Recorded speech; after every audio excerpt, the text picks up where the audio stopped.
போன வாரம் சிஎம் மீட்டிங்கு நம்ம துறை சார்ந்த மீட்டிங்கில் கூட மாண்புமிகு முதலமைச்சர் அவர்கள் சொன்னார்கள், எப்பா நம்ம நாட்டை சிங்கப்பூர் மாதிரி ஆக்கணும்பா, எப்படி பார்க்கணும்னு சொன்னேன். அதுமாரிலாம் பண்ணணும், எனக்கு ஆசையாக இருக்குது, அது எப்படி பண்ணணும் அப்படின்னு சொன்னார். இப்போ சார் சொன்னாங்க பக்கத்தில் ஆந்திரா கர்நாடகா, ஆனால் நம்ம முதலமைச்சர் நம்ம நாட்டையே சிங்கப்பூர் மாதிரி மாற்றணும், எப்படி கொண்டு வரணும் அந்த திட்டத்தை என்னிடம் அதை அன்பு கட்டளையிட்டு இருக்கின்றார். நீங்கள் சென்று மற்ற மாநிலங்களை மாரி நீங்கள் பார்த்து நம்மளுடைய நாட்டை எப்படி ஒரு நல்ல ஒரு மாநிலமாக கொண்டு வர வேண்டும், உங்களுடைய துறையை நீங்கள் எப்படி துரிதப்படுத்த வேண்டும் என்று அன்பு கட்டளை இட்டு இருக்கின்றார்.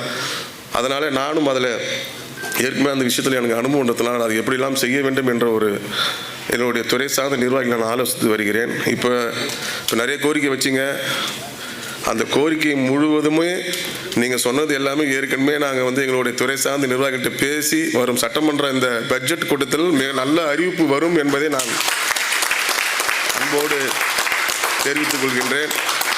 அதில் நீங்கள் எந்த சந்தேகமும் பட தேவையில்லை. அதை பார்த்தீங்கன்னா வளர்ச்சிக்கு ஏற்ப பார்த்தீங்கன்னா தரமான வீடுகள், அகலமான சாலைகள், மழைநீர் வடிகால், குடிநீர், கழிவு மேலாண்மை, பசுமை கட்டுமானங்கள், திட்டமிட்ட நகர விரிவாக்கம் அனைத்தும் மிக தேவையாக மாறியுள்ளது. இந்த பொறுப்பு அரசுக்கு மட்டும் இல்லை, ஒவ்வொரு சிவில் இன்ஜினியருக்கும், ஒவ்வொரு திட்ட ஆலோசகரும், ஒவ்வொரு நகர திட்டமிடல் வல்லுநர்களும் உள்ளது.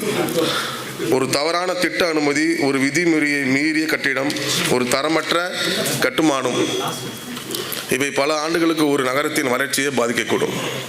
அதனால்தான் மாண்புமிகு முதலமைச்சர் அவர்கள் தலைமையிலான வீட்டு வசதி, நகர்ப்புற வசதி, விரிவான சேவையும் வெளிப்படையாமையும் தொழில்நுட்ப அடிப்படையிலும் நிர்வாகத்தை நோக்கமாக கொண்டு செயல்பட்டு வருகிறது.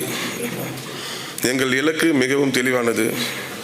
ஈஸ் ஆஃப் லிவிங் மற்றும் ஈஸ் ஆஃப் டூயிங் பிஸ்னஸ் இரண்டையும் ஒரே நேரத்தில் உறுதி செய்வது. அனுமதிகள் விரைவாக கிடைக்க வேண்டும், அதே நேரத்தில் விதிமுறைகள் முழுமையான கடைபிடிக்க வேண்டும். இந்த சமநிலையை உருவாக்குவதுதான் உண்மையான நல்ல நிர்வாகம். அன்பார்ந்த பொறியாளர்களே, ஒரு நல்ல பொறியாளர் கட்டடங்களை மட்டும் கட்டுவதில்லை, பொதுமக்களின் பாதுகாப்பையும் நகரங்களின் எதிர்காலத்தையும் கட்டமைக்கிறார்கள். உங்கள் தொழில்சார் அறிவோடு சமூக பொறுப்பும் இணைந்தால் திட்டமிட்ட தரமான நகர வளர்ச்சி இலக்கை எளிதாக அடைய முடியும்.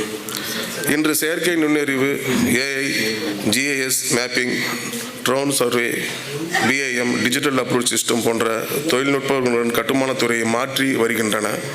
இந்த மாற்றங்களுக்கு ஏற்ப நாமும் தொழில்நுட்பங்களை பயன்படுத்தி முன்னேற வேண்டும் என்பது எமது வேண்டுகோள். நீங்கள் உருவாக்குவது வெறும் கட்டுமானம் மட்டுமல்ல, ஒரு தலைமுறையின் வாழ்க்கை தரமும் உருவாகிறது என்பதை ஒருபோதும் மறவாதீர்கள். வலுவான கட்டிடத்துக்கு நல்ல அடித்தளம் தேவை.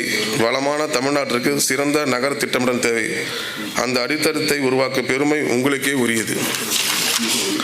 அனைவரும் ஒன்றிணைந்து பாதுகாப்பான, திட்டமிட்ட, பசுமையான, உலகத்தரம் வாய்ந்த தமிழ்நாட்டை உருவாக்குவோம். அதற்கு நீங்கள் நிறைய கோரிக்கை எனக்கு வச்சாங்க. சார் சொன்னார், என்கிட்ட ஏதோ ஒரு கோரிக்கை நீங்கள் இங்கே அறிவிங்கன்னாரு. இப்போ நான் மட்டும் அறிவிச்சுட்டு போகிறதுக்கு மற்ற கவர்மெண்ட் மாரி வாயில் இங்கே சொல்லிட்டு போய் செய்கிற கவர்மெண்ட் கிடையாது. சொன்னால் செய்கிற கவர்மெண்ட்டு, அது எந்த ஒரு மாற்றுக்கவும் கவர்மெண்ட் கிடையாது. ஏன்னா இப்போ என்கிட்ட வர ஃபைல்லாம் பார்த்தீங்கன்னா நான் எதுவுமே பார்க்கறதில்ல, வந்தவொடனே கையெழுத்து போட்டு அனுப்பிச்சிருந்தேன். நிறைய பேர் எனக்கு ஃபோன் பண்ணி, சார் ரொம்ப தேங்க்ஸ் சார், இப்படிலாம் கவர்மெண்ட்டை நாங்கள் பார்த்ததே இல்லை சார், நீங்கள் எதுவுமே இது பண்ணல, ஃபைலை கொடுத்த உடனே ஒரே மாதத்தில் இந்த ஃபைலெல்லாம் நீங்கள் இருக்க கொடுத்துட்றீங்க, ரொம்ப சந்தோஷமாக இருக்குன்னு சொல்லி வாழ்த்துறாங்க. அதனால் நீங்கள் எதை பற்றியும் பயப்பட தேவையில்ல, எதை பற்றியும் யோசிக்க தேவையில்லை. உங்களுடன் எப்போதும் நான் உறுதுணையாக இருப்பேன் என்பதை கூறிக்கொண்டு, உங்களுடைய கோரிக்கைகள்லாம் சொன்னாங்க. ரிஜிஸ்டர் இன்ஜினியரிங் இப்போ பதிவு செய்தால் நாடு முழுவதும் மொழியே இது மாநகராட்சி அதெல்லாம் சொன்னாங்க. அதையே கூடிய விரைவில் நான் பரிசீலித்து நல்ல முடிவை உங்களுக்கு அறிவிப்பேன் என்பதையும் தெரிவித்துக்கொண்டு, உங்களிடம் தேவையான ஆலோசனைகளை நான் பெற்றுக்கொள்வேன். என்னென்னலாம் நம்ம மாற்றங்கள் செய்யலாம், நான் மட்டும் முடிவு பண்ணதில்லை, நீங்கள் எல்லாம் சேர்ந்து முடிவு பண்ணி நல்ல விஷயங்கள் நம்ம இந்த கவர்மெண்ட்டு டிரான்ஸ்பரன்சியான கவர்மெண்ட்டு உங்களுக்கு என்னென்ன தேவைகளை பூர்த்தி செய்ய இந்த அரசாங்கம் எப்போதும் உங்களுடன் துணையாக இருக்கும். அமைச்சர் என்ற முறையிலே நானும் உங்களுடன் துணையாக இருப்பேன் என்று கூறிக்கொண்டு இந்த வாய்ப்புக்கு எனக்கு நன்றி கூறி விடைபெறுகிறேன். நன்றி, வணக்கம்.